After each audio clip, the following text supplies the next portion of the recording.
Oh. There's the hurry. It's a blue boy. That's gonna be Blue-haired tough. boy. Or silver. Is this blue or silver? White for Ryzen inside. There's this potential of the Grok trying to invade. But then, we started to do it. Yeah, he checked in and then just moved over. Yeah. I think he went there thinking that Echo will start there. So maybe that's why. No. And now he was forced to use the flicker out. Oh, he's okay. It looked like that was a good read by Echo, yeah? But they were like, oh, we're up against the Grok. If we start here, we might get invaded. Start here instead. Yeah, I wonder what... Oh, okay, so there's actually no chance for him to invade. Because he went for the Guardian's barrier anyway, so I think... Yeah. It's like a... So he wasn't planning to do that. Yeah, it wasn't planning to do it. All right. He's just literally just scouting. He just wanted vision. Just information. Yeah. That's okay. And it's a value you get out of the Minotaur, by the way. You have so much damage with your leap. He actually stole the Lethal Wanderer. The Desperation Stomp. Yeah. Yep, the stomp. How the map's looking right now, especially with how the draft looked, rather. I feel like there's going to be a lot of pressure onto Heads here, but he's been pushed back by this glue. And I think Echo understand that, and they want to pressure this Benedetta. Because usually in lineups like this, right, Wolf, like it relies on the EXP laner to sort of help you build up pace in the early game. Oh! The pokes from Super Yoshi hurt. Yeah, Yoshi was put Zaida, down. he was... Yeah, Yoshi was put down to a third of his health. Yeah. From Zaida, who barely just hit level 4. Especially because usually... Oh, okay. Okay. I mean, usually Groks pick up what? Maybe tough boots. So you don't necessarily have the anti-physical damage that you need. Is this going to be Grand Theft Turtle is the question. I don't think the TNT Pro team know where Zaida is. That's going to be a fight engagement. No one fear. Big one! And that's going to be more than enough health for Zaida to be able to secure that first blood. Plus the turtle for Echo. Nolan gets it. Can they get another? Super Yoshi trying to get away. No, he does not. Double kill for Echo. And a purple steal at that. That looks like a big early game swing in favor of the Express. That was premeditated theft from the House of Highlights. Take that clip. That was amazingly set up. And again, there was very little in shenanigans. He just literally just walked up and clicked Retribution. And that's 2,000 gold lead because not only do they get the purple buff, they take it away from TNT, they got 2 kills. They got a lot of outer turret and shields in the middle. Everything that Echo needed in the early stages, they got. Yeah, and it looks like Ryzen couldn't retry at that moment. It looks like it was Zaida ahead by a second and a half or maybe even 2 seconds looking at the ticking timers. Now Invade. TNC want their own version of Grand Theft Purple this time around. Can they balance it out? Oh, Ryzen actually going to be able to secure it, and JP might get punished. Detonus will come onto him there. Eternal Guard also out here. Oh, he missed! No! He missed! It was Ryzen who gets punished instead, and Super Yoshi now have to run for the hills. Double kill! That's 4 early kills for Zydus Nolan. Again, to mirror Wolf earlier when he said, why would you let this Nolan through? As JP with Minoan Fury, or Hatred rather. There's 2 Minotaurs. Can't blame me for it. Able to get away. Echo rolling away with it.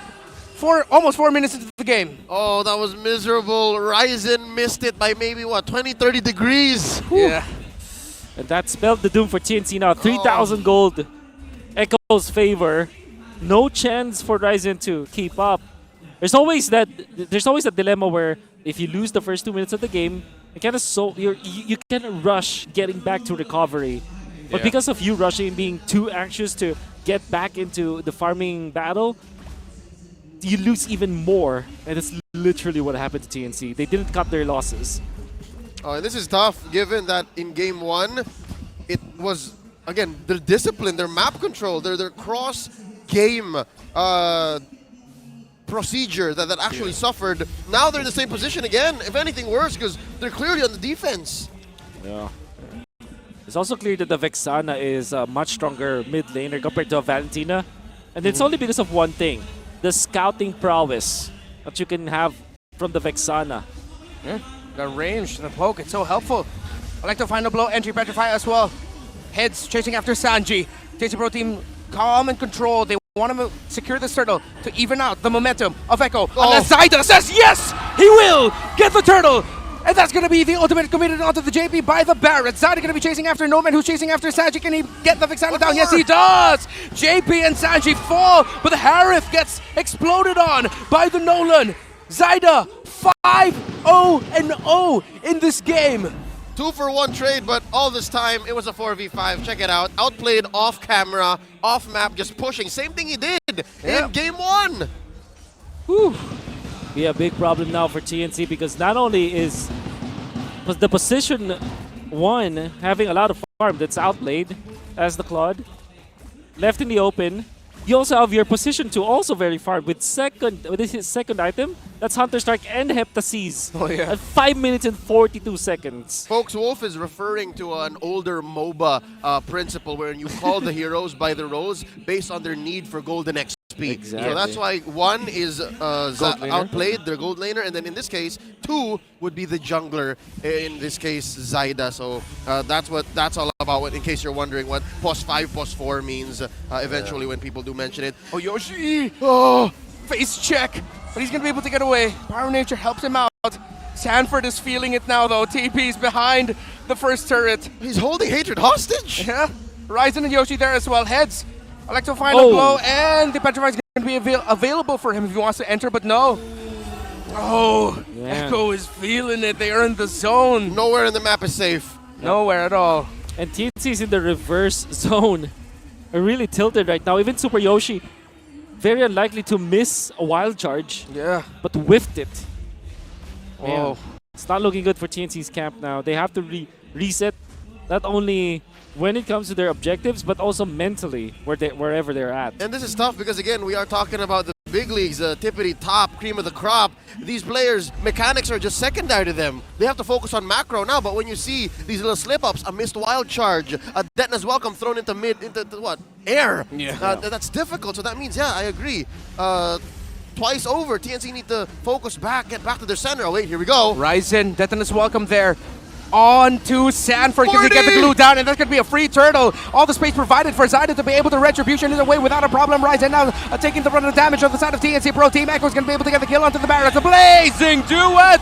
Outplayed. How many kills can he get? That's 2. Will it be 3? Will it be a wipeout? There goes Yoshi. That's a triple for Outplayed. And that's a wipeout in favor of Echo. That's all she wrote. 5-for-1, more than worth it.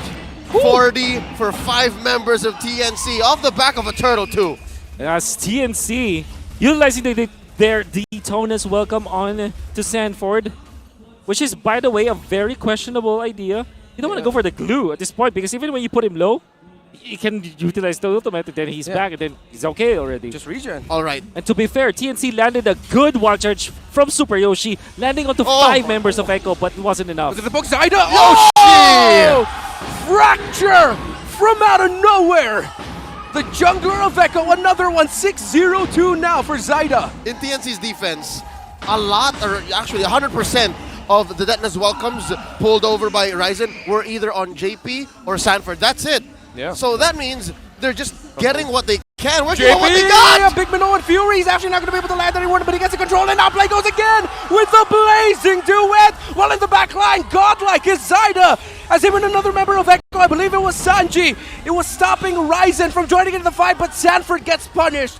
Too greedy, maybe a little bit is Echo, as a tower in the mid still stands. But at this point, the lead for Echo is that massive that they can afford to get it. Another fracture onto the face of TNC. Nomad falls to Zyda. A straight up graveyard underneath tier 2 in mid for TNC. Bodies. Whew. That's what a 10k gold lead looks like. Exactly. Yeah. And look at how Echo devised it with the way that they jumped. They know that Outplayed can be there with a Purify off of cooldown. They can go for the jump with JP. He gets out and then that will be Outplayed to finish it off. And then Zyda with the Retribution also freshly off cooldown gets another kill onto Nomad, a very important hero. So yeah, Echo is playing this absolutely well. Yeah, I remember we talked about how ever since Fracture lost its CC removal, we always said Nolans have to be more calculated. This is one of the most calculated Nolan performances I've seen. You see him waiting in the sides, looking for his perfect moment, that entry. And Zyda keeps getting it and getting it. He's really making the most out of the Fracture, and every time he joins in. If anything, I've noticed that now that he's clearly ahead, now that he's miles ahead of the whole TNC squad, the margin of error actually is just shrank. Yeah. Like, there's very little he can do wrong now. Yeah. So he doesn't have to really wait as much. Just the mere sense of him, just the fact that he might be in this bush is enough for TNC to scramble. Now Echo are going to be pushing forward. Sanford with a split under the pace of Echo in their faces. And he is feeling it. It's 40. Echo are just going to be able to get towers here. TNC can't even get out of their own base because this Lord is out to stop any of the push of Echo. Now, Echo back off just a little bit, but TNC Pro Team, they know it's dire straits, and Echo knows there's nothing TNC can do about This it. is irreparable damage. Emotional damage. The TNC's map, the structure that they have, there's not enough that's coming in for Nomad to actually be within range of threatening anything. Yes. And there's really not much that they can do in the late game as well. Like at this point, 11 minutes in, it's still the mid game. They should be the ones in control. They have Harith as well as the Barretts. They don't have that late game insurance. Yep. It's on the side of Echo. You have still the Claude and Nolan, still pretty strong in the late game. And Echo can play with their food right now. Yeah, and look at the Barretts. The hero designed to make food out of heroes has turned into food himself. Poke damage alone. Oh man, look at the map. This is cruel. Echo with the freeze. All the more worse for Nomad and Hatred. Like there's nothing that's coming in terms of farm, man. Look at this. What's the count? 3,000 between them and their lane mate? Yeah. Oh, that is dire straits. And I feel like now would be the appropriate time to use that meme from The Simpsons. Stop it, he's already dead. Yeah. That's what it feels like. Oh, well, Echo seems like a team that will actually just go for the juggler this time. They're just waiting for the next Lord to spawn. And by then, they will not have to face 2 inhibitor turrets. It's going to be a lot easier for them to siege. Yep. Bare minimum, they take down all the turrets and then maybe get a kill or 2. Yeah. Worst case for DNC, it's just over now. Gentlemen, correct me if I'm wrong. Is this the largest gold lead we've had standing within the game before it ends? This season, All season, yes. Right? 13K. Yes. Yeah. Huge. Just one there. And now we're just going to be waiting after this. And I feel like I could actually use this time to just like go back. Because it has been stuck in my head as well as to why Super Yoshi picked up the Guardian's Barrier. But then I remember that's a tactic that some Indonesian roamers do. Yeah, They so don't we use said- the power of nature to steal. They'll just use the Guardian's Barrier from range to steal away early buffs. Yeah, because the projectile speed is so much faster. Yeah, it's Yep. really fast. And also, you do it to kind of control the lanes at the start of the...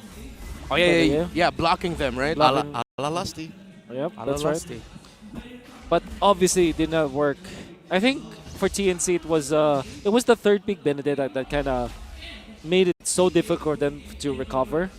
Kind of felt like they had to really just resolve to this kind of pick where, okay, you got the Benedetta, but you don't have a valid marksman to go with it. So if they picked up the Brody instead, right, things will be totally different here for TNC. It's like they picked. Oh, wait. Zyda. Whoa. Heads doing really well up against the Oh, side. no! Can he- Oh! It was just that massive. The lead that Zyda has over. Very close. Oh, yeah. Last we checked, Echo didn't have that Lord with them. But now they're under the base of TNC. Look at Zyda biding his time yet again. Sanji, can he even be reached by the members of TNC at this point? The entry coming in by JP Big and No and Fury, forcing out the flicker from Hatred. Zyda takes a fair bit of damage. Nomad dashing in and out under the base just to make sure that he can clear the minion waves, but he gets cleared himself. Ryzen gets taken down. Hatred, last man standing, blazing duet. That is signature. Echo Express, the system. TNC can only stand and watch as Echo sweep them in the series.